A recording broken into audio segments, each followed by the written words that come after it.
to see has taken our investigation team 6 months to research and assemble, and has involved them in a trip around the world.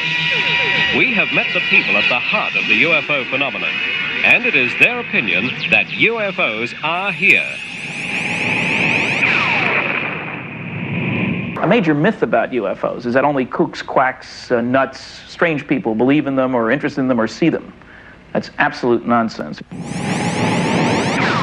Western Australia is unique in the UFO problem because per capita, I believe it has more sightings than any other civilized area in the world.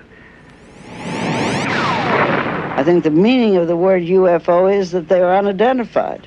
And as long as they're unidentified, we better try to identify them. And that people, waste a great deal of energy saying, do you believe in them?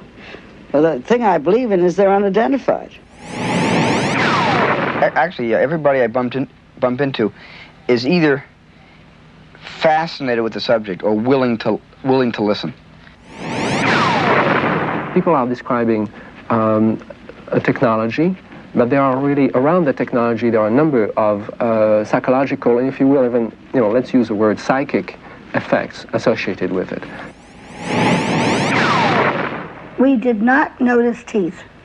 In fact, when Barney was lying on the table looking up, one of them appeared to have sort of a membrane which fluttered behind his lips. It looked like a thin skin. However you look at the phenomenon of UFOs, it is not the 99% you can explain, it's the 1% you can't. And in this last category, we include a sighting close to Perth in 1976.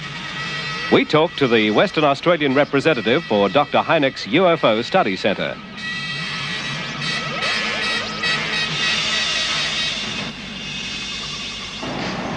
Moonrise, 3:25 a.m., 1 mile north of Wanneroo, going towards Yanchep in Western Australia. Jeff Bell, what are we doing here? Well, on February 8th, 1976, at this precise time and location, two chaps were going along this road, north of Wanneroo Road, and they noticed something unusual, and they sent us this report. Early on the morning of Sunday, February 8, 1976, while on our way fishing at Yanchep, we saw this red light low in the sky, approximately a mile north of Burns Beach turnoff in Wanneroo Road. We talked about this thing, whether it was a plane or something else, and on approaching I could see it wasn't moving. We were catching up to it. Getting level with this object, I couldn't see the red light on the back, so I asked my mate to stop, and I opened the passenger side door and watched this thing, and my mate moved over and watched with me.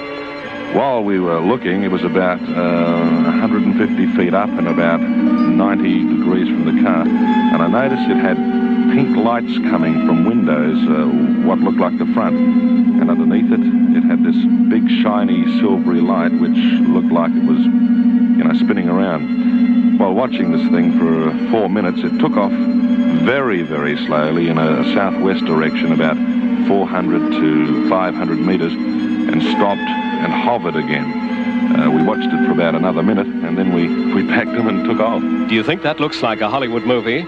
Or is what they are saying so unbelievable? Star Wars, the film that is likely to make more money than any other in history, is only letting us get out of the observer's seat and into the pilot's. That, after all, is where we'd all like to be.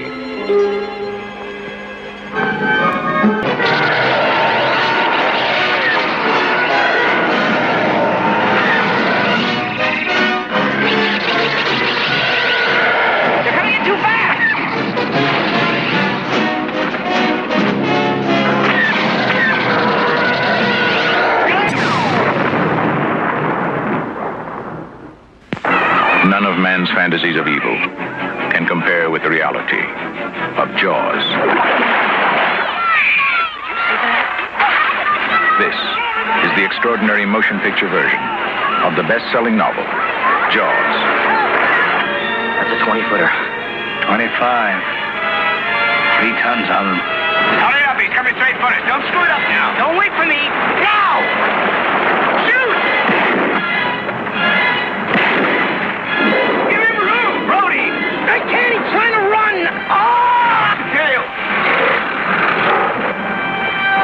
Before Star Wars, Jaws grossed more money at the box office than any other film. At an exclusive interview in Hollywood, its director, Steven Spielberg, told us that while he was up to his neck in water filming Jaws, he was really thinking of his next film, Close Encounters of the Third Kind, a film concerned with UFOs. Just after Jaws finished, I came back and I wanted to relate to dry land, and I also wanted to think about Close Encounters, so I went out to Pear Blossom, which is the desert near Mojave.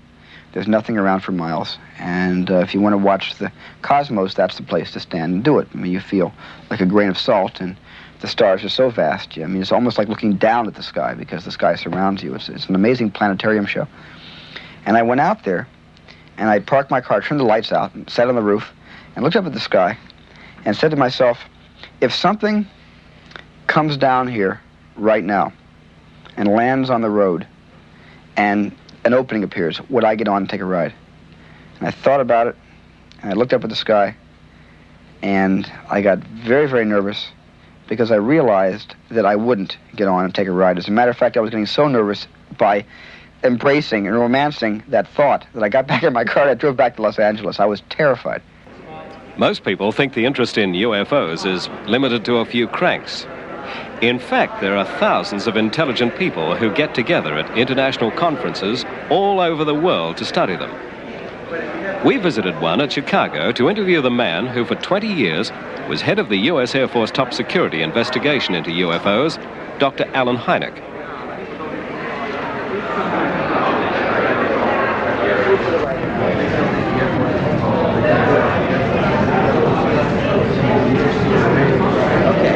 It's particularly heartening to me to see the rise of interest among scientists, and particularly astronomers, in the UFO problem. So it has often been said that, well, why don't astronomers see UFOs? As a matter of fact, they do.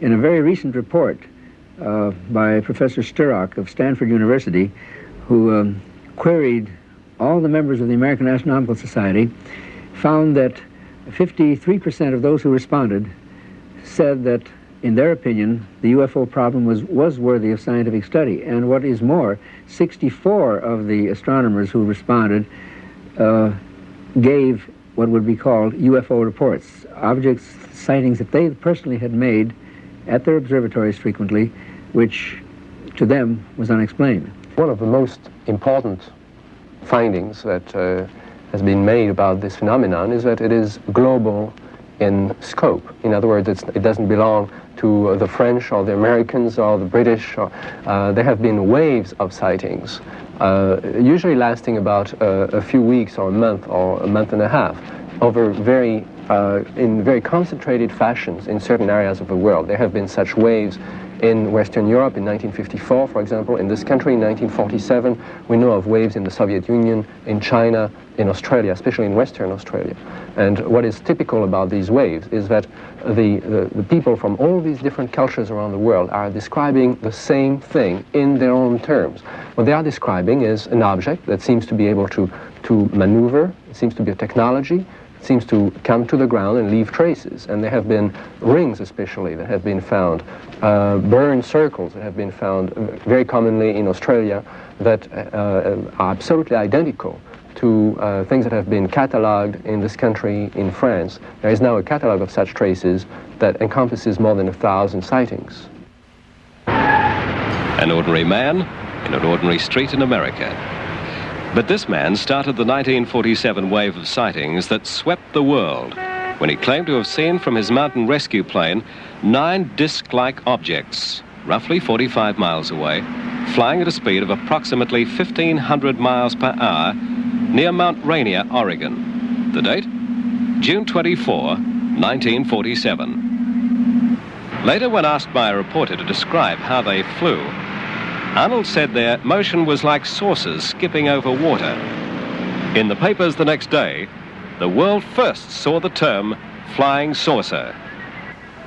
On June 24, 1977, 30 years to the day after he first sighted them, Ken Arnold consented to speak to us. He had refused to make any public statements for the last 5 years. It's easy to see that after 30 years, he's still angry at the disbelief. All right, here we've seen something, I've seen something, hundreds of pilots have seen something. in the skies. We have dutifully reported these things. And we have to have 15 million witnesses before anybody's going to look into the problem seriously? Why, this is utterly fantastic. This is more fantastic than flying saucers or people from Venus or anything, as far as I'm concerned.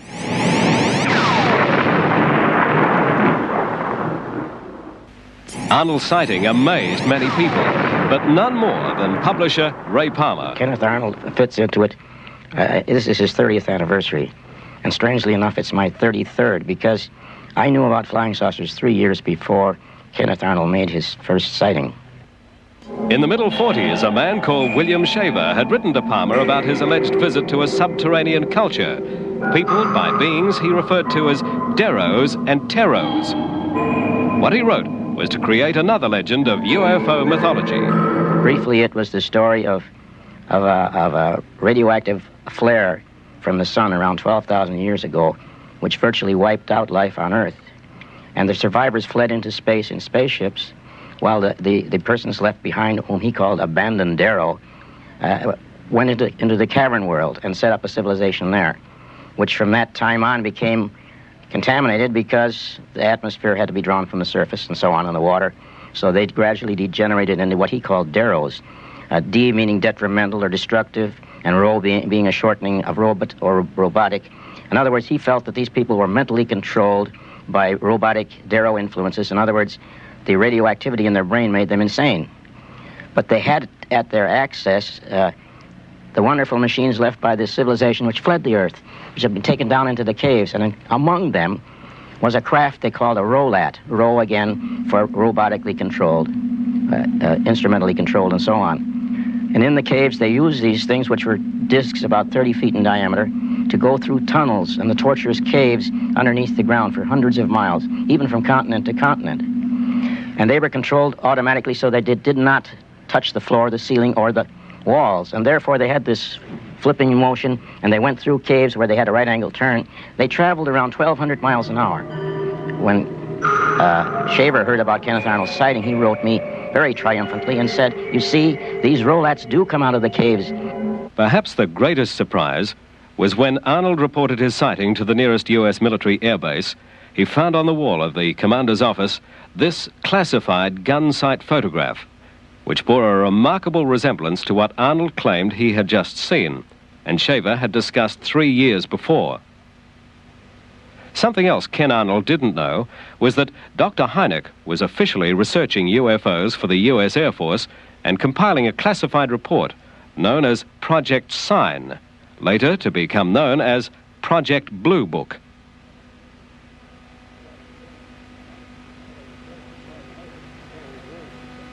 Well, it was as an astronomer that I first became associated with the UFO problem.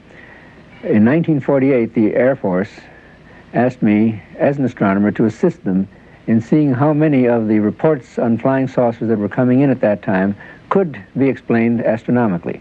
And one thing led to another, and I became scientific consultant to the Air Force and remained so for some 20 years. I started almost as a complete skeptic, because I thought the whole thing was a question of post-war nerves, but it was the persistence of the phenomenon, it refused to dry up and blow away, that finally led me to the belief that we had a real phenomenon to deal with. In the years that followed, Hynek was to investigate reports from all over the world.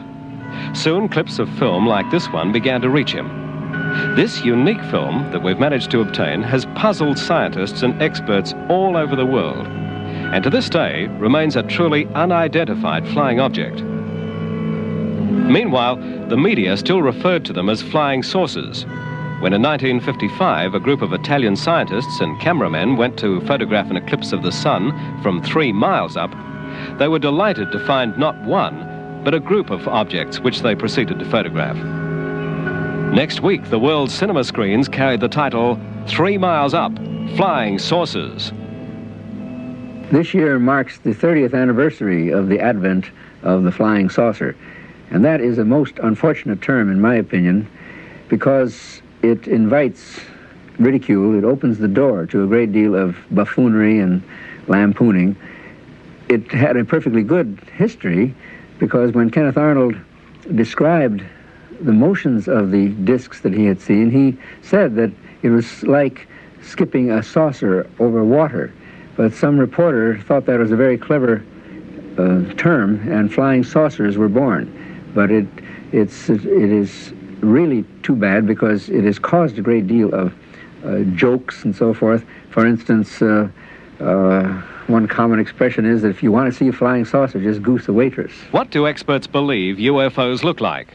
Typically, we're dealing with apparently round, symmetric, disc-shaped objects, definite size, shape, surface texture, bigger in diameter than they are in thickness, protuberances that might be landing gears or antenna, windows might be decorations too, we don't really know. Things with definite size, shape, surface texture. There are other reports of things that are cylindrical, long cigar-shaped objects. And if you look at the landing cases, and of course I'm most concerned with landing cases, because then we have something to work with. These are cases, landing trace cases, where a UFO is seen on or near the ground, and after it leaves, one finds physical changes produced in the environment. If you look at those cases, and one researcher has collected more than 1,000 such cases from 55 countries, and they're similar, whether you're dealing with sightings in Australia, New Zealand, you got the same landing traces as in the United States, as in South Africa, as in Canada, England, France, all over the world. There aren't any laws of physics that stand in the way of flying saucers, either getting here from other star systems or performing here once they're here. Many people think that you can't get here from there. The fact of the matter is that there are published studies by reputable engineers and scientists in good technical journals showing that trips to nearby stars, and I don't worry about the distant ones, are feasible with reasonable round-trip time, shorter than a person's lifetime, without violating any of the laws of physics, and using staged fission or fusion propulsion systems, on both of which I have worked. Now, we physically tested fission nuclear propulsion systems when I was at Westinghouse. In 1967, we tested the NRX-A6, less than 3 feet in diameter, power level 1,100 million watts. That's roughly the same energy it takes to light this, or to provide the electricity for the city of Perth. As Perth, the city of light, was viewed by Apollo astronauts, other UFO sightings were being made in Australia. Dr. Hynek's worldwide organization has a branch in Sydney, headed by Harry Griesberg and Bill Chalker. Sightings in Australia are so numerous that a special computer is needed to handle them.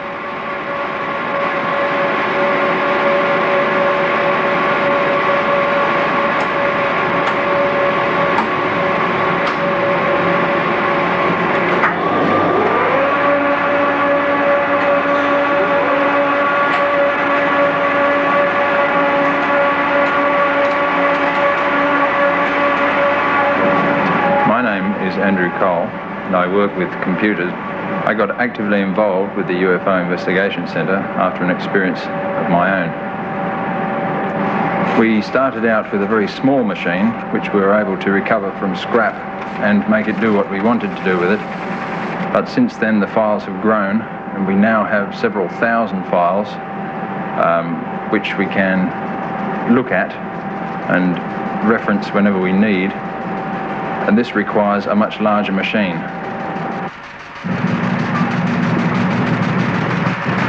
It's hard to imagine here in the middle of Sydney, amongst all this modern technology, how Fred Birmingham, a Parramatta surveyor, would have reacted to what he saw. He described seeing a strange aerial object shaped like an arc, moving in a zigzag manner and apparently landing in nearby Parramatta Park. What followed was a description of meeting a being he called a spirit, and an invitation to visit and walk on board this ark. It paralleled many stories that are similar to it right around the world. And you read about these stories in newspapers all the time. But this story, in fact, is what constitutes the first recorded close encounter in Australia, the date 1868. As an industrial chemist, I specialise in the study of what we term close encounters of the third kind. In this type of UFO sighting, an unidentified aerial object interacts with the physical environment, thereby leaving a permanent physical record of its presence. What is the RAAF's official view of this? We visited them to find out.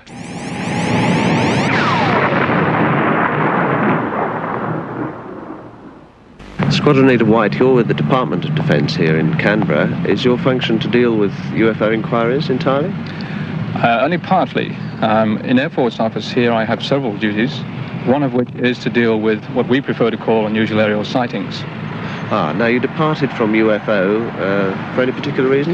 Yes, we think there's a fairly good reason to call them UFOs. The unidentified part of that statement is assuming immediately that we don't know what it is that people are seeing. Also objects, what people see are not necessarily objects. They can be weather factors, marsh gas, lightning, that sort of thing. The main problem that we see is the term UFO immediately conjures up in people's minds flying saucers with little green men. Yeah. So unusual aerial sightings we prefer. Are there unusual aerial sightings that cannot be explained? Oh, most definitely, yes. Yeah. Is there a sort of percentile there somewhere that... I'd say about 90% we can explain. 10% on average we can't for various reasons. They may be put in too late, insufficient information, some are hoaxes, but definitely some we cannot explain. Yeah. It's a fairly unusual thing, and we appreciate it very much that we can talk to you, because it's, I think, fairly rare that you give interviews at all. Correct. Thank you. What's the official policy that I think we should establish for Yes, you? I think so. In the early 1950s, about the mid-1950s, the government of Australia, along with the governments of America and United Kingdom, thought there might be some threat to national security with the sightings of all these peculiar happenings. So they asked the IAAF to investigate all the reports and come up with the facts. And after about 10 or 12 years, we could not produce any information that suggested there were any interlopers from outer space. The 10% or so unexplained, we couldn't explain, but on the other hand, they didn't suggest any interlopers. The one thing, of course, that the UFO societies say to me is that they believe that the RAAF is passing information to the USAF and other countries. Is that true? Not exactly. We don't have any direct liaison with the USAF or the RAF, but certainly we get inquiries from overseas, from the UFO societies, from people, and we will answer them. If they want information on our sightings, then we'll send it to them. It is possible that some of these reports will filter their way back to the USAF, but we have no direct liaison. That was the military air arm point of view. What about the civilian aviation scene? This confidential report from a civil airline captain was given to us reporting an incident that took place over Western Australia in 1976. The Department of Transport knew of no known traffic in the vicinity, and the Met Office knew of no possible cause for turbulence. If the turbulence we hit was caused by an object, I'd estimate it was moving at, say, between Mach 2.5 to Mach 3. That's around 2,000 miles an hour. Passengers were hurt, and the stewardess was off for 6 months and with an injured back, and seats were broken. We also spoke to a local air traffic controller who wishes to remain anonymous. I've been a radar controller for something over 10 years, and during that time I've seen several returns on the radar screen. They appear out of nowhere and they disappear, and they don't appear to be able to be explained by the stock answers which we can put to such returns, such as flocks of birds, balloons moving downwind. Some of these returns have been moving against the prevailing winds. Nothing as dramatic as perhaps the air traffic controllers in the States have, where they've actually been able to investigate such sightings with aircraft. Nothing as spectacular as that. Nonetheless, something that I can't explain. And from Kalgoorlie Airport last year, a report from the duty meteorologist. The UFO passed across the sky from the northeast to the southwest, not directly overhead, but a little to the south of me. The object looked oval from my viewing angle. It appeared in size about half that a 5-cent coin would be when held at arm's length. It was white, and the whiteness seemed brightest at the edges, which weren't sharply defined. There was no sound, and not knowing the size of the object, it was pretty impossible to estimate its altitude. The UFO took about 10 seconds from when I first sighted it in the northeast to when it appeared to stop in the southwest at about 40 to 45 degrees elevation. It seemed to stay there for about 5 seconds. Then it seemed to just vanish instantly without moving from the spot. With a jumbo cargo of over 300 people, the responsibility on the pilot is tremendous. Did they ever see anything unusual? Flying on Eastern Airlines from LA to New Orleans, and my production designer, who was on the airplane with me, was talking to the stewardesses about the movie we were making, and he mentioned to one of the stewardesses that it was a film about dealing, with UFOs. And the stewardess apparently went into the cabin and mentioned this to the pilot, and all of a sudden this big, steely, gray-haired guy with wings on his chest comes out, the pilot of the airplane. They point me out. He sits down next to me, and he said, will this be a serious movie, or is this just going to be a comedy or a sci-fi? And I said, no, we were taking the subject very serious. And then, knowing that I wasn't about to laugh in his face and ridicule what he was about to tell me, he sat down and he told me 2 experiences he had while flying with Eastern. One was a nocturnal light that traveled very, very quickly across his glide path. It startled everybody because of its speed. It wasn't a shooting star. It wasn't up there. It was eye level and moving very, very, very quickly. Something that was passing very close across his bow. In the shadow of some of the world's tallest buildings, we were told of the most dramatic UFO experience that a human being has claimed so far. So we're traveling along when suddenly a very strange looking maneuvering craft started following us for several miles. In an area called Indian Head, this craft left the highway, left the top of the mountain, came out over the highway and stopped in midair. And we could see it through the binoculars. A curved windows, red light on each side. Now Barney decided to get out and try to identify this craft. And he saw a group of human-like figures standing in the window looking down at him. And he had the feeling that he was being told to keep looking, don't be afraid, no harm's going to come to you. And at that point, the craft started to descend. Barney was filled with fear, thinking he was going to be captured. He ran back to the car, and we took off speeding down the highway. We heard a series of beeping sounds. And a few miles beyond this, we heard a second series of beeping sounds. Now later, in our investigation of this, we began to realize that we could not remember what had happened between the 2 series of beeping sounds. When the story leaked out, an eminent psychologist placed Betty and Barney into deep hypnosis. The hypnosis proved that Barney and I had been captured and taken on board a UFO. After the first series of beeping sounds, we were speeding down the highway. Barney left the main highway onto a side road, and then a sudden left-hand turn onto a very narrow woods road. The beings whom he had seen on board the craft were now standing in the middle of this road, and the car motor stalled. Barney was trying to start the car. It wouldn't start.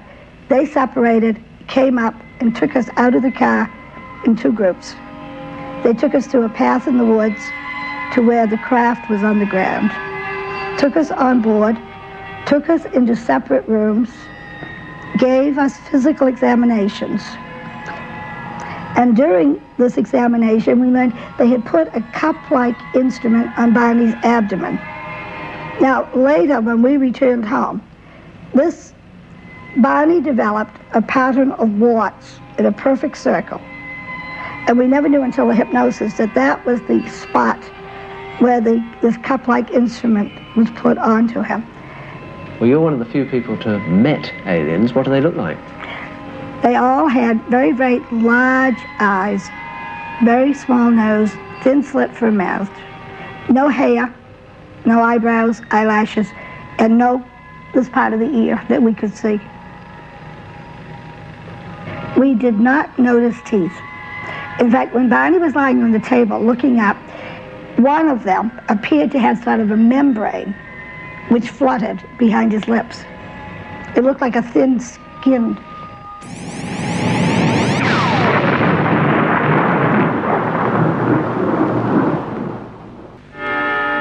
But it's not an exclusive American right to see UFOs.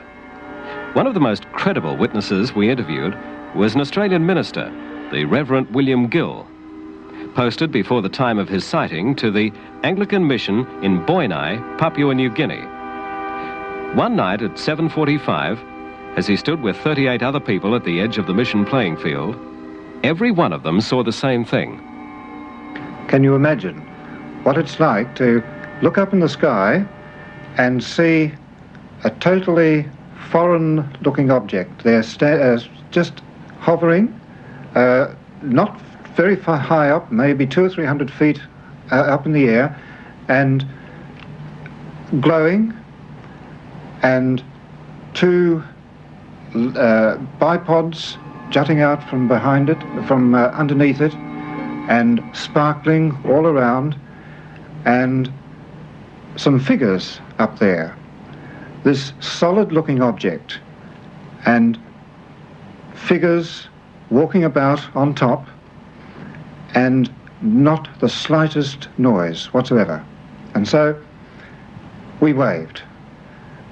Wouldn't it be wonderful if we could get this object down onto the playing field? And as we waved, wondering whether we'd get some recognition and whether perhaps they would understand what we wanted, they waved back. So I asked a boy to go quickly down, bring me a torch, bring me a pencil, bring me paper, and return as quickly as he can so that I can get any other events that occur and minute-by-minute movements, so that at least we'd be able to talk about it the next day. And this he did very, very quickly. He brought it back, and he brought the torch and put the torch on and shone it to the craft. And as he did so, he waved moved the torch this way, and we were dumbfounded when we looked at the craft, and the craft was as though it was responding to the torch. It began to do this too, you know, like a disc-shaped object, just moving the same way, responding to the movement of the torch. Next day, just prior to the evening service, about 7 o'clock, the thing was there again. It had arrived about an hour earlier, and we all decided to have the normal evensong that we do have on those nights, because, well, the thing was out there outside the church anyway, and we felt it wouldn't go away during the service, and it didn't. When we came out, there it was, still up in the sky. And so for another hour or two we watched, and then suddenly it did go, and there was this amazingly incredible speed that the whole craft disappeared to nothing across the bay in a matter of a second or so. From New Guinea to China, from China to Peru, native customs and beliefs reflect the history of such visits from gods of the sky. The sky spirits of Australian Aboriginal myth are these Wandjina from the Kimberley. How similar they are to our own astronauts. The UFO phenomenon didn't really start in 1947. We have many sightings from during the war, before the war, in the 19th century, and going back as far as we have records. And in that regard, I've been especially fascinated by the possible parallel between UFO sightings and folklore. If you think of the Wandjina drawings, for example, in Australia, if you think of similar cave drawings from China to the Sahara, if you think of the Celtic traditions in Brittany, in the Celtic countries, if you think of the American Indian folklore, all of those have certain common preoccupations with beings coming from the sky, beings wearing some sort of suit, beings, the whole mythology of contact between men and another culture, possibly coming from space. One night about 10 years ago in Floriat Park in Perth, Paul Moink saw something he couldn't quite explain. Paul, tell me about that. Well, it would have been around about 10 or 11 years ago. I think it would be around about 1966. I was going to bed, it would have been about 11 or 12 o'clock at night, I laid in bed, looked out through the window, and I saw this thing going backwards and forwards extremely fast. I couldn't work out what it was, so I jumped out of bed, got both my parents out of bed, and a friend who was staying with us at the time, so there's 4 of us actually seeing it, so I wasn't by myself. And we stood out here and watched it for quite some time. And we thought, what the heck is it? It was just too fast to be a jet. It was changing direction too fast to be anything but, I would say, a UFO.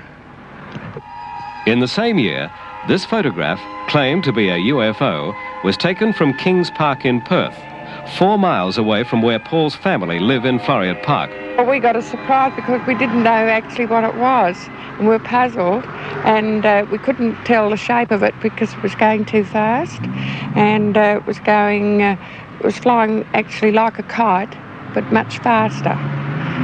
Well, actually, when we came out here to look at it, we noticed we couldn't work out the distance it was because it was sort of about the height of those clouds there, and it was going between that lamp pole and that pine tree on the other side there, backwards and forwards, the way a kite would do if it was held there. It goes backwards and forwards like that, but it was not a kite because it couldn't go so far, and it couldn't be lit up the way it was. It was yellow and was going backwards and forwards pretty fast, and well, it looked very unusual, you know, and rather interesting, but of course it was fairly late, and but it looked like a UFO. I really did think that, you know, because I'd never seen anything like that before. Honestly, I hadn't. What happened in the end, Paul? Well, the fact that it was going backwards and forwards so fast, it wasn't actually stopping at each time that it got to the point that I wanted to turn at. It was just going there and straight back again, so it wasn't stopping, and after it had been doing this for quite some time, it wasn't lighting anything up or looking at anything, it didn't seem to be, but it just disappeared straight away from us, straight off into the north. Fast? Fast, yeah, it just disappeared, like it was going away so fast that it disappeared into the horizon sort of thing. Could the swift disappearance, so typical of UFOs, be caused by pursuit, as in this clip from 20th century Folklore?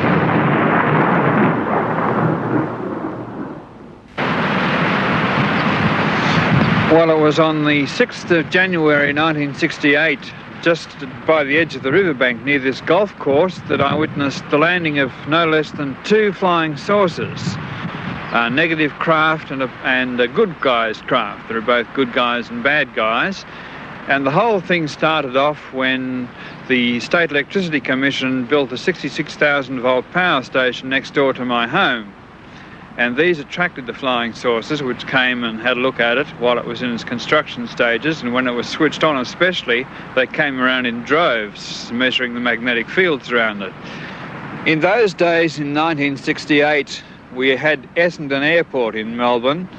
Tullamarine hadn't been built, and aircraft took off like flocks of birds all over the place. And this particular plane had to bank on this evening, the 6th of the 1st, 68, in order to miss this flying saucer, which then, after it left the paper mills, trundled off across the sky over here to the Kew Boulevard. So I had my camera loaded up with 400 ASA black and white 8mm film, and I took it and followed this UFO down by the roadside, by the river, and I got some spectacular film of a landing. I had a sudden impression to look up, and lo and behold, this light in the sky was getting bigger and bigger, and I realized it was going to land. And it did land, but I was so surprised, because watching a UFO land isn't any normal event. I was so surprised I didn't get a picture of the first landing, and just as well because this was a landing by the men in black, what we know as the negative flying saucers. But after I'd recovered from my surprise, I did get enough gumption to photograph the second UFO, which came from Ashtar Command, which was in hot pursuit of this first UFO, and this is the one that landed in the movie film I took. Now, 10 years later, this is the spot where the flying saucer landed, and I revisited the location, and this is an approximate angle of what I shot on my movie film 10 years later on today. This picture was taken the morning after the landing. It left a burnt circle 60 feet big in the grass. This second picture was taken 7 years later of the same burnt circle, and as you see, nothing has grown on the spot. Well, now, let's take a look at the burnt circle 10 years later and see whether or not anything has grown.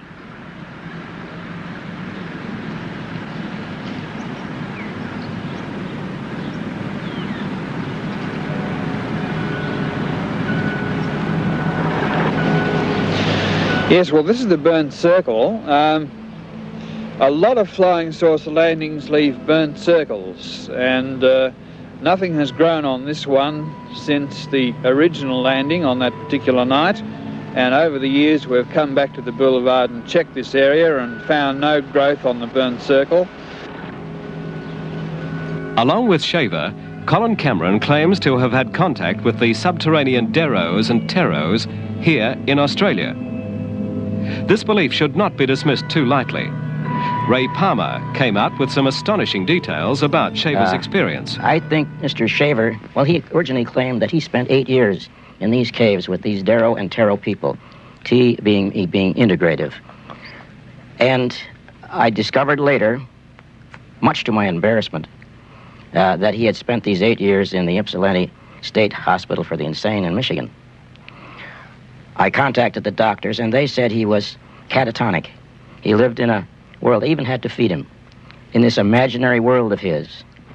Except for one thing, when Kenneth Arnold saw the flying saucers, I put together 2 and 2, and I said, is the man catatonic, or is there something else going on? But I got 50,000 letters. We ordinarily get 50 or 60 a month, from people who said, Mr. Shaver is telling the truth. And not only that, I have been in the caves too, and I hear the voices. I've been hearing these voices now for about the next 7 years onwards, every night. And until I started taking some infrared film, which I'd read in a book by, can't think of his name now, but Trevor James. And he had, at the suggestion of Ashtar Space Command, taken infrared photography and got these invisible flying saucers. So I thought, well, as these entities were invisible and they were bothering me, I'd try some infrared film too. And that's where I got these pictures of these entities. And after those nights, what was happening to me was I was starting to hear these voices, just like Shaver was, saying I was going to die, saying they were going to get me, saying they wanted to stop me researching into flying saucers, and generally trying to terrify me. But I was never scared throughout the whole thing. This is what's kept me going. Brilliant brains, including Nobel Prize winners around the world, are still puzzling not are there UFOs, but what are UFOs? We talked to Klaus Nobel himself. It's something that man cannot comprehend. I think it's very likely that there are unexplained phenomena, and I certainly have many times hoped that they will come and visit us now and tell us here on Earth that we are in the process of doing things that are not really in our best interest, because right now it seems like we are self-destructive, and I would like to have them to come visit us.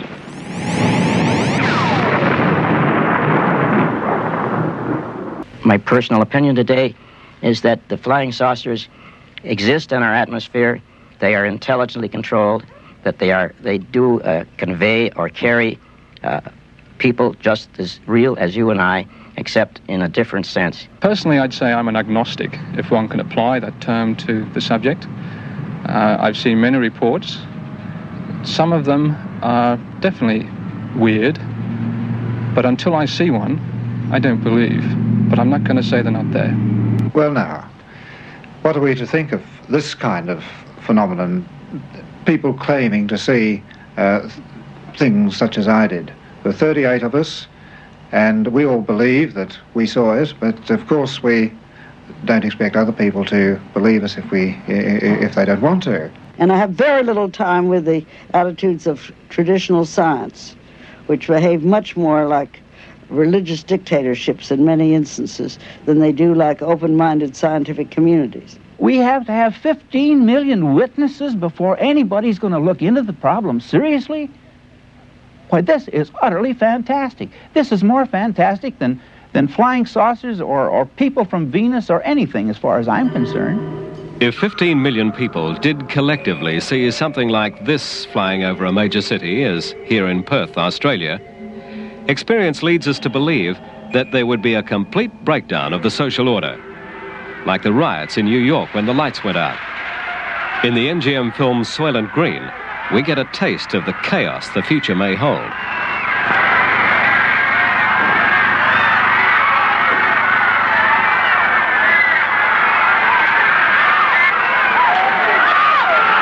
I wouldn't put it past this government that a cosmic Watergate has been underway for the last, 25 years.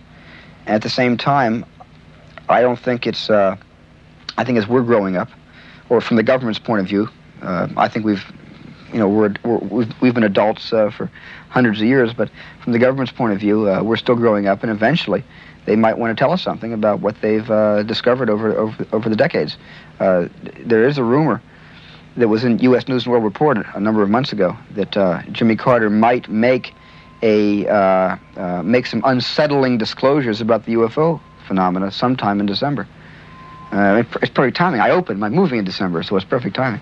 There is a shyness and a reluctance on the part of many witnesses, and understandably so, against reporting, because too many have been ridiculed and life has been made somewhat miserable for them. But at the Center for UFO Studies, both in the States and in Australia, it is our standard practice never to use a person's name without their specific permission.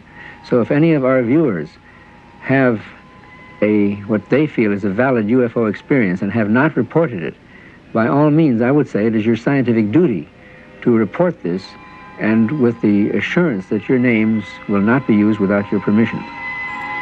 A graduate nuclear physicist in America felt it his duty to report a sighting he shared with 12 other people. Perhaps he will prove, in the light of future events, to be the most credible witness of all. This rare official document was signed by the then governor of the state of Georgia, now the President of the United States, Jimmy Carter. As we were about to finish this documentary, another intriguing explanation of UFOs was given to us by an ex-FBI informer now living in Perth. A research physicist, what he has to say is what he believes to be the truth. It is so staggering, we felt we should extend this program so that he could be heard.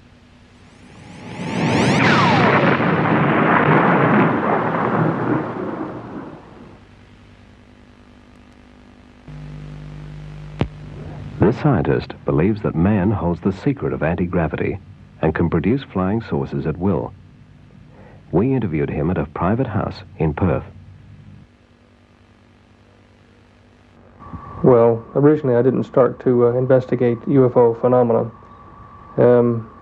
I suppose I started studying the physics that led me to this point, 62 to 64, at the United States Air Force Academy as a cadet, in a special government program.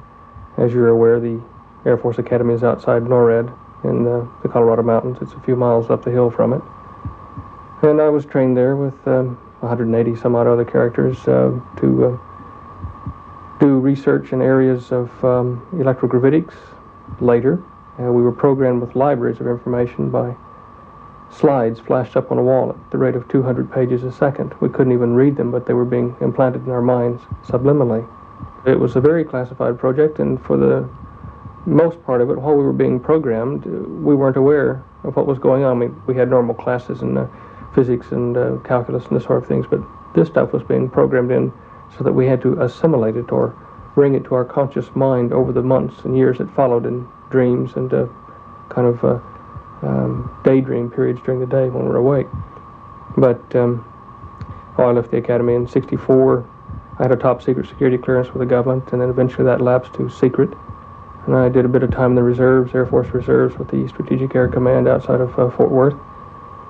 And then I proceeded to do private research in this electrogravitics, thinking that I had cracked the secret of anti-gravity all by myself, and jumping up and down in my father's labs and mines in Dallas. And one day I was approached by the government and a kind of an emissary from Dr. Edward Teller's office, Dr. James R. Maxfield. And he told me what I'd been doing in my lab and the details of stuff I haven't even written down or told anybody. He knew, and He had other people like myself sponsored in this kind of research around the country, and that was the first time that I knew that the U.S. government was actively involved, had been, and was still actively involved in the control of gravity with electricity. And who did this man represent? Well, his job, as his job qualification is he's the director of the James R. Maxfield Radiation Research Clinic in Dallas, Texas. The same Maxfield that invented the irradiated thread treatment for cancer of various organs. If you look at his little dossier that's in the Who's Who, you find that he was on the President's National Security Advisory Board, which is really a rather important log in the U.S. intelligence system. Kissinger would have been on the same rank. You find that he was closely affiliated with Dr. Edward Teller, who was the kind of dubbed the father of the hydrogen bomb project in the United States, but he told me that Dr. Teller was the head of anti-gravity research there, had been, I don't know whether he still is, and that he had worked on a similar project with him. In fact, the letter that you and I viewed earlier from my files from Dr. Maxfield to this government and to Sir John Williams did mention that fact, if you recall. So what happened to you then? Well, they suggested that I finish my research in Australia. I wasn't enthralled with the idea, but Dr. Maxfield told me that I would be paid to come down and that I was to call the Australian consulate in San Francisco and ask for Bob Gray and tell him that in these words that I was a member of Maxfield's party. At the same time that I was being approached by Dr. Maxfield's party to come down here and finish my research, I'd been approached already by the FBI and was working for them as an informant. That doesn't mean that you're a trained agent. It just means that you're somewhere in industry where they need someone. They don't have time to get them in there. Informing on what? Well, the particular thing I was to inform on was the comings and goings of various people from the White House to my group of companies in Dallas, and also their connection to Israel and the Middle East political situation. And I did my job rather well, just reporting who came and went and various amounts of money and things that I did know that transferred. There were about 700 or 800 of us in the United States that were employed by the FBI in this manner. I didn't take money, I took information in exchange. But at any rate, they came and told me, the FBI did, that I'd been compromised by a break-in in one of their agencies in Louisiana or someplace like that, and that I was going to get shot. And which they'd explained to me at the beginning, the risks involved, but I thought they were joking until I went back to the office, the computer division there in Dallas, and was sacked, given 30 minutes to clean out my desk and leave, and by an old friend of mine. And so he accused me of being the head of a big spy ring and all kinds of stuff. And so I left. And in fact, I didn't have my last meeting with the FBI, and I didn't have my last meeting with Dr. Maxfield. I just bundled a few things and the family into a plane and headed for Australia. I did make it, and I was quite glad to, and kept a very low profile for 7 months. But I continued to do my research, and I wrote Dr. Maxfield a letter, and that was perhaps my mistake. I said, look, I've done it. I've figured out the wave equation that we were looking for. And again, in my ignorance, I didn't realize how much work had already been done and gone before me. I was just kind of on the periphery or the edge of this whole development. That's a device to be able to make things like flying saucers fly, is it? Yes. Also, it's a device to store energy in the form of motion, like of a small star or a big atom. It's called, this is a long word, an MHD plasma, magnetohydrodynamic plasma, like ball lightning, and it contains itself. But it's a way to turn all sorts of electricity into a high voltage battery. Now, this would have been an immediate solution for the Middle East oil blockade at that time. Now, I wrote the letter in good faith, trying to say, look, we can stop the threat of war in the Middle East by using this as an alternate energy source. It's very portable, it's non-polluting. It had some byproduct radiation problems, but things we could solve. And it would be cleaner than fission or fusion. Now, that's when people here in this country, at the Aeronautical Research Labs, politicians started to get a hold of me. ASIO contacted me. Good grief. An ad infinitum chain of intelligence people, including 2 CIA people from the States. And then the FBI eventually started looking for me in this country, and that again was after the intelligence war over there after Hoover died. And I was unable to finish my research in this country. In fact, I met many dead ends in government departments and research facilities where they told me privately, like Dr. Tom Keeble in the Aeronautical Research Labs. He told me, yes, we know about the flying saucers your countrymen have built in England and in Canada. And in fact, we have film records of them here in the RAAF files. I said, I want to stop you there. Yeah. Are you saying, Stan, that there are such things as, let's call them flying saucers, but they are built on Earth? Yes. That doesn't mean that I rule out the possibility of other flying devices or intelligent beings visiting the planet either from the oceanic bottoms or deeper areas or from other areas in space. But I am positive that we have the technology, I can even name you the companies and people involved, in making high-speed electric aircraft that do look, strange enough, like a saucer. What sort of proof can one furnish for that? Oh, good grief. The briefcase I've got down here is full of documented evidence that is not all secret. If you go to the records of the New York Herald Tribune, the newspaper is now defunct. I think it's being stored in the Wisconsin State Historical Society. And look for November 20th, 21st, and 22nd, 1955. There are 3 articles in the series on anti-gravity and the various companies and people involved in the research of the United States, Japan, Europe. The list is like a who's who of nuclear physics. It was written by Ansel E. Talbert, the science and aviation editor for the New York Herald Tribune at that time. You can look there. You can look in the electrical engineering index for that period between 55 and 58. That's a long time ago. Yes. 57, about March, the security curtain went down. And there were, at that time, over 100 published universities and organizations, including the Gravity Research Foundation, which is still operational in Gravity Village in the United States. There were over 100 of these things operating to develop gravity, the control of it as a power source and communication and locomotion, etc. Now, in 57, the blanket went down with security, and there was no more reported news on it to say either that it was a dead-end research avenue, that everybody had stopped working on it, or that it was highly successful and there had been a few breakthroughs. There was just nothing. It went quiet. And if you go back in the period and look, you will see that for a number of years after 57, there was no mention of this sort of research in print. Behind the scenes, there was a lot of discussion, and even MGM Studios made the movie The Forbidden Planet, revealing at that time a lot, as though it were fiction, of the technology and why it had to be covered up. I think Walter Pidgeon starred in that, and he did a good job. Prepare your minds for a new scale of physical scientific values, gentlemen.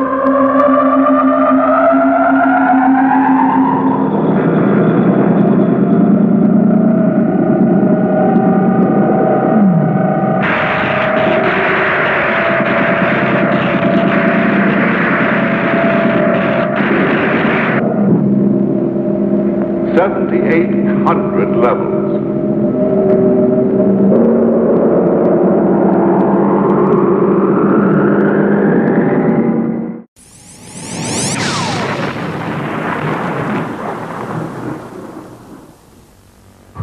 Basically, they decided that mankind wasn't ready for it yet because he proceeded to misuse it like he had the atom or the hydrogen bomb. Now, recent evidence is very hard to get. However, in this country, a little leak occurred over here with William H. Martin in the Nation Review. May of 1973 or 4, I believe. I can't remember now.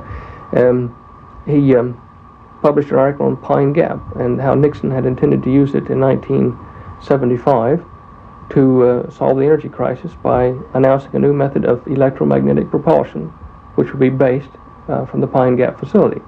So now, from my knowledge of the technology, what small knowledge I do have from my little viewpoint, Pine Gap has all of the inherent descriptions necessary for a high voltage, low frequency power broadcast station to broadcast electricity to various receivers like cars and submarines and aircraft that are tuned to that power station. It's just a more efficient version of the Exmouth facility here at the Northwest Cape. So it's right here on our doorstep, is it? Oh, yes. The big question you have to ask yourself, Guy, is why would such a thing be kept secret? I mean, people at the levels that are covering it up, I know some of them personally, and they aren't, in my opinion, villains. They're very sincere humanists. They are trying to solve planet Earth, trying to bring unity their way. You speak of them as though they were collective rather than singular. Is that right? Yes. Dr. Keeble, as I mentioned before, in Melbourne at the Aeronautical Research Lab, tried to explain to me about they. He mentioned we as though it was they. An organization, a group of scientists, academics, industrialists. He couldn't be exact. Now, he never put a name to it, but I said, well, do you mean like a club? And he said, yes, but no. We are aware of these problems, and we're trying to solve them in the best way we know how. Granted, there are things that should be kept from the public eye until we do have some sort of a unity in the world economy. But I think the manner in which it's been gone about is most unfortunate. I would not have taken the same tack myself. The power politics involved in keeping the secrets that we now have across the planet have allowed, well, in my opinion, groups that aren't capable of handling control of the planet to take power. So what basically you're saying, and correct me if I'm wrong, is that we've got a situation where you maintain various countries have perhaps a top-level intelligentsia who are in possession of a common set of facts which transpose country boundaries now, and it's a worldwide sort of thing. In Russia, involved in this would be the Russian physicist who's been in the news recently with the civil rights movements, Dr. Andrei Sakharov. Also in his country, an ex-KGB agent, some 25 years, but a physicist, and a former hydrogen bomb project development engineer, physicist, is Dr. Bruno Pontecorvo, working on gravitic engines in Siberia. As I told you, in the States, it was Dr. Teller and affiliates there. I don't know all of their names. But these people have all been working together as scientists who go above governments. And look, they're sincere. I can't blame them for doing this. It's just that they have lost control of what they tried to set up. Has that association got a name?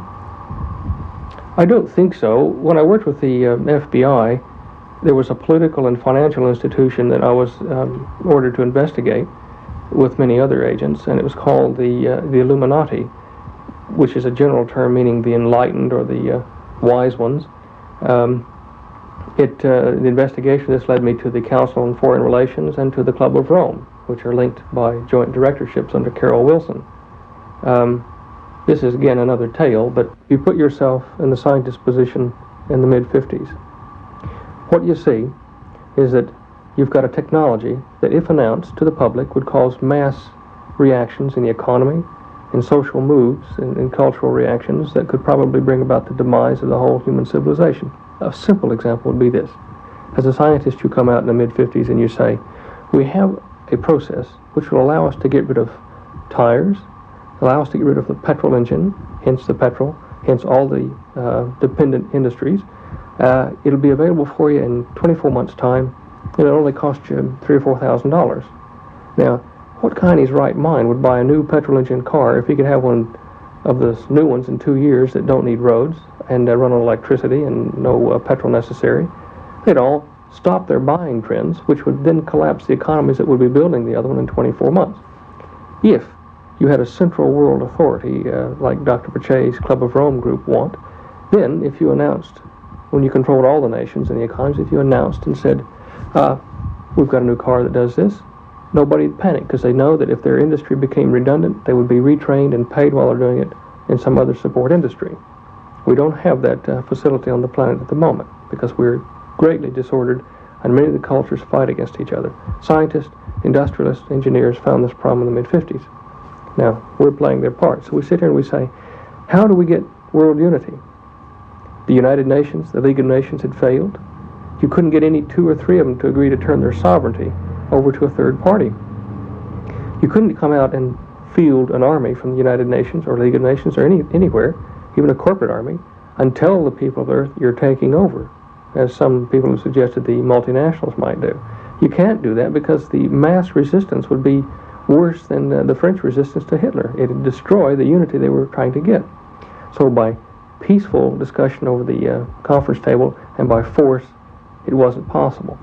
Yet as the scientific community looked at this new technology, it reached into all human endeavor, touched many points of life. They said, look, if we develop this, completely develop it into a social, technological, integrated model, away from the rest of people in islands or in back rooms, however we do it, keep it quiet even from the politicians. At some point later, after 1956, 57, 58, some point later we'll have it ready to announce to the world as a global system. Then all we've got to do is figure out how to convince them to give it a try in unity. Right, well this was 20 years ago. Mm-hmm. Are we now saying that this is approaching the time? I think we are, and it's not like some prophecy or something. It's just looking at events in the media. For the first 10 years of that 20-year period you're talking about, people that saw UFOs or flying saucers were nuts. They were played that way in the media. It was a bad thing to even talk about it.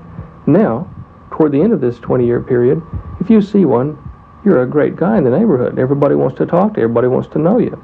Pilots, physicists, all kinds of people are coming forward now. Presidents, dictators. Yes, I've seen a UFO. Now, to me, the shift in the public conditioning medium is to get people ready for the announcement of the new technology. Now, scientists aren't going to come out. Industrialists aren't going to come out and say, okay, here it is, children. Here you go. The new model for planet Earth using this technology must be independent of any established government or order. It can't be Russian or capitalist or dictatorial. It's got to be independent. And the only way you can do it is an external culture, whether it be called from the ocean bottom, whether it's from the Bermuda Triangle, or whether it's from outer space. They have got to see it in this way so that for a short time, the masses will overlook their cultural differences to unite, to form this one world order. Then, after 7 or 8 years, if you can hold the ruse that long, you explain to them, this is how we brought peace. I still maintain, I don't think that it'll work, because at the top, these organizations are fighting. I'd like to ask you a direct question. You work in the field of anti-gravitics. Could you make what we call a flying saucer? Oh, yes, with adequate funds and time, sure.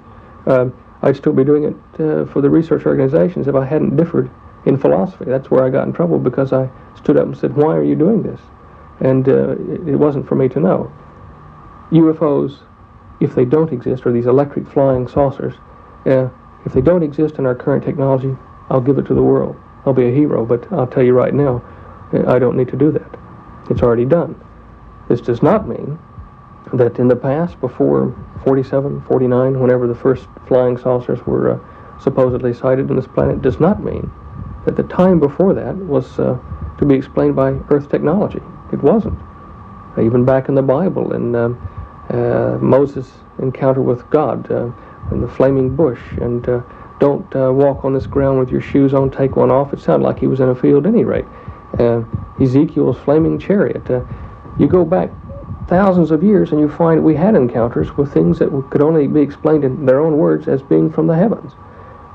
In the last 2,000 years after the birth of Christ, we find that these encounter cases were, many of them, more bizarre, where they didn't have the same good side to them. People suffered headaches, some cases disappearance, livestock were cut apart and the blood drained out of them. You see it quite frequently now. It seems as though the more recent contact cases from these extraterrestrial origins have been malevolent or bad, whereas the Old Testament versions were benevolent or good. We do have the technology now to give UFOs, or the electric flying saucers, to the world. It is when I say we, it's a joint scientific effort from many of the countries of the world: Russia, United States, England, Canada. Now, it is just the manner in which to announce it. What we have here is the tip of the iceberg with the anti-gravity device, the flying saucer we've been discussing. There are many other things that the technology offers. New medicine, which allows limbs to be regrown through electric field processes and plasma research, bioplasma, the tissue restructuring. We have devices which can transmit power around the entire planet without wires, so that you can tune to electricity stations like you would tune to a radio station, but it would run your house or your caravan or wherever you are in the bush or the water or the air. We have theory now, but I don't think any practical devices that would allow us to go faster than the speed of light and traverse many light years of distance in a very, very short time. using the same technique that we used to break the sound barrier, where we warp the shock wave. Perhaps this is where Star Trek developed their terminology, warp factor 1 and warp factor 2. We have devices to make weapons, which is an unfortunate thing. It could be used for other applications, but in transmitting power in little hand or backpack units, or even on tops of the decks of ships that shoot smoke rings or charged particle rings like smoke rings at targets long distances away and strike them with enough force to electrocute or burn the target, depending upon what frequencies are used.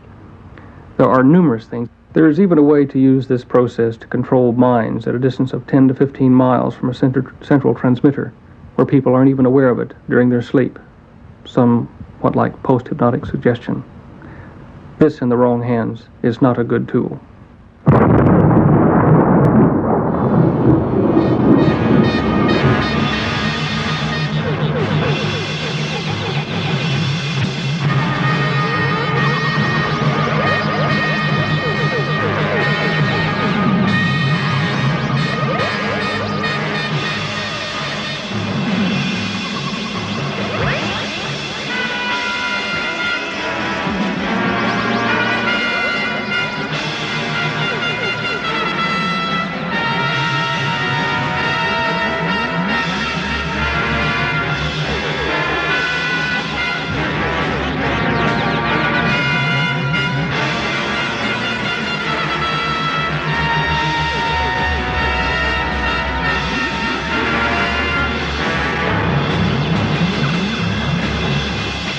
We have to have 15 million witnesses before anybody's going to look into the problem seriously?